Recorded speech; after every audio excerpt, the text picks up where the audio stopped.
नमस्कार।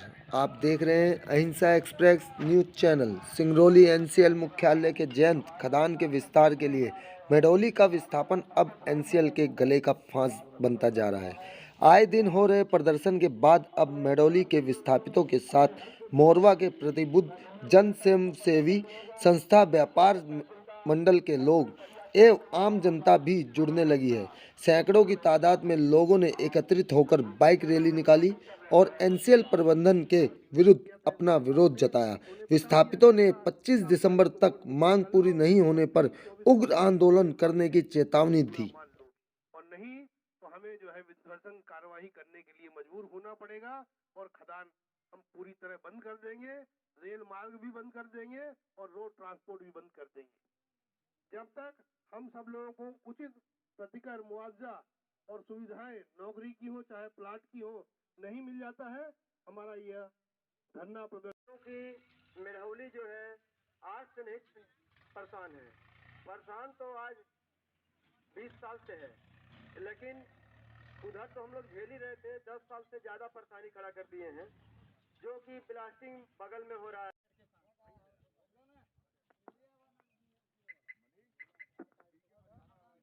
सब लोग अर्जी बना के आधार कार्ड के साथ मीटिंग कर लो और 23-24 को हमारी जो शेष मांगे हैं उनको पूरा मान लो, और नहीं तो हमें जो है विध्वंसक कार्रवाई करने के लिए मजबूर होना पड़ेगा और खदान हम पूरी तरह बंद कर देंगे, रेल मार्ग भी बंद कर देंगे और रोड ट्रांसपोर्ट भी बंद कर देंगे। जब तक हम सब लोगों को उचित प्रतिकर मुआवजा और सुविधाएं नौकरी की हो चाहे प्लाट की हो नहीं मिल जाता है, हमारा यह धरना प्रदर्शन की मेढ़ौली जो है आज से नहीं परेशान है।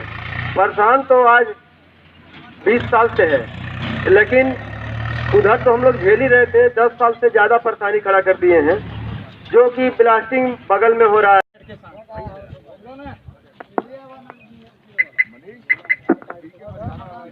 सब लोग अर्जी बना के आधार कार्ड के साथ अब पहुंचे बिलौजी सामुदायिक भवन 10:30 बजे। 22 तारीख 2015 में नया कानून आया और 15 से 20 इनको समझते लगा। फिर भी जब इनको समझ में नहीं आया तो ये निर्णय किया कि कलेक्टर की मध्यस्थता कर ली जाए। उनको ज्ञान है, प्रशासनिक अधिकारी है, और उन्होंने हर चीज़ का जो है निचोड़ निकाला। यहाँ की जो धरना प्रदर्शन किया था इसके उपरांत, और कलेक्ट्रेट में त्रिपक्षीय वार्ता हुई जिसमें विस्थापित भी थे, एनसीएल प्रशासन भी था और जिला प्रशासन भी था। उन्होंने हर चीज़ों का निर्णय निकाल करके इनको दे दिया कि अब आपको ये करना है।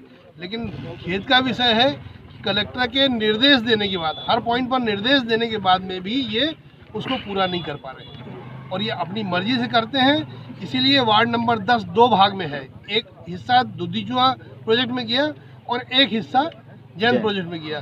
दुद्धिचुआ प्रोजेक्ट की लड़ाई हो नहीं पाई और जैन प्रोजेक्ट की लड़ाई में हम लोग कूद गए थे। उस टाइम में 12 डिसमिल जमीन का मुआवजा जो जैन में जमीन गई है वार्ड नंबर 10 की आधी, उसको 25 लाख रुपए मुआवजा दिलाया हम लोगों ने, और वहीं दुद्धिचुआ वालों को 12 डिसमिल का 2 लाख रुपया मिला। देखिए कितना अंतर है। एक वार्ड, एक कानून, एक गाइडलाइन, उसके बाद उनको मूर्ख बनाया। 2 लाख और 25 लाख रुपए में बहुत ज़्यादा अंतर है। इनको कानून न पढ़ना आता है न समझना आता है। सब चीज़ों में दिया गया है विकसित भूखंड की दर ये होगी। ये विकसित भूखंड की दर है ही नहीं इनके पास। उसको छुपा करके बाकी चीज़ों का ज़मीन का रेट लगा देते हैं और वर्ग फुट की जगह उसको डिसमिल में रेट दे करके उसका मूल्यांकन कम कर देते हैं। इसी तरह से इन्होंने पहले लोगों को बेवकूफ़ बनाया, विस्थापित लोगों को। जो भू विस्थापित को प्लाट मिलना चाहिए वो प्लाट इन्होंने दे दिया सीबी एक्ट में। इसकी जांच हो तो ये सब जेल में जाएंगे। सीबी एक्ट से जो ज़मीन अधिग्रहित की है उसमें विस्थापन आप नहीं करा सकते। जैन में करा दिया, अम्बेडकर नगर उधर बना दिया, अमलौरी करा दिया, चंद्रपुर बना दिया। हम लोगों ने मना कर दिया लेने से कि ऐसी ज़मीन हमें दो जिसे हम बेच सकें। अब कोयला के लिए ज़मीन ली, उसमें तुमने जो है लोगों को बचा दिया। अब उसको चाहे तो ये बेच नहीं सकते, बैंक से पैसा चाहिए तो घर नहीं रख सकते। बड़ी अनियमितताएं करी इन्होंने। इनके पिछले कर्मदंडों की भी जांच होनी चाहिए और वर्तमान में जो कर रहे हैं उसको तो हम लोग कोशिश करके ठीक करने का प्रयास कर रहे हैं। आज जो रैली आपकी निकली है, हाँ, इसी उद्देश्य से हम लोगों ने रैली आज निश्चित की थी कि इनका बोर्ड में वही प्रपोजल जा रहा है जिसका कलेक्टर ने निर्देश दिया है कि इसका तत्काल आप निराकरण कर लो। तो कुछ मुद्दे ऐसे थे जो इनको बोर्ड में ले जाने थे और बोर्ड इनका 22 तारीख को बनारस में है, उसके लिए इन्होंने भेजा है। तो हम लोगों ने थोड़ा सा अपनी तरफ जोर लगाया कि हमारी आवाज़ कम नहीं होने पाएगी तुम इसका निराकरण 22 तारीख को पक्का कर लो और 2-4 दिन में हम लोगों को अवगत करा दो। नहीं कराओगे तो हम लोग रणनीति बना करके और चारों तरफ से घेरेंगे। इस बार घेरेंगे खदान में भी, रेल में भी, रोड में भी और ऑफिस में भी। मुद्दा ये है कि पिछले लगभग 10-11 साल से मेडोली का विस्थापन चल रहा है और हमें समझ में आता है कि एनसीएल खुद में भी क्लियर नहीं है कि उसको विस्थापन कैसे करना है। आज भी वो क्लियर नहीं है। अब स्थिति ये है कि वो हर बार अपने आप को वो भी शिक्षित कर रहे हैं और उनके इतना समय लेने के कारण हम विस्थापित भी शिक्षित होते जा रहे हैं। अब दोनों का जो तकरार की स्थिति बनते जा रही है वो इस कानूनन ये स्थिति है कि हम जो चाहते हैं कि कानूनन जो चीज़ है वो आप हमें दें, वो चाहते हैं जो उनके हित में है वो करें। लार एक्ट में कहता है कि भाई जो विस्थापित के हित का बात है वो हो। आप जब एक तो विस्थापित को विस्थापित कर रहे हैं, दूसरा उसके लाभ से उसको वंचित कर रहे हैं, तो ये कहीं का न्याय नहीं।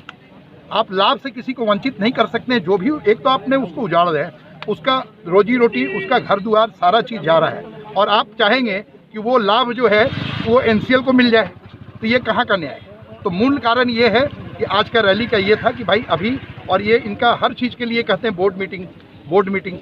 हमारा ये कहने का मतलब है कि क्या पार्लियामेंट से ऊपर है क्या? कोई भी चीज़ अगर कानून का पार्लियामेंट में बन गया तो चाहे बोर्ड हो, चाहे मिनिस्ट्री हो या कोई भी हो, वो पार्लियामेंट के एक्ट के ऊपर नहीं जा सकता है। तो जो पार्लियामेंट के एक्ट के ऊपर नहीं जा सकता है तो आप उसको पढ़ें। तो अब कायदे से हर आदमी को जो यहाँ पर रोजगार के लिए रहता भी है, अगर वो किसी ठेला भी लगाता है और कहीं भी कुछ करता है, तो अगर वो साबित होता है कि वो 3 साल से है तो उसको 1.5 लाख रुपया मिलना है, लेकिन उसको 3 साल का साबित करना है।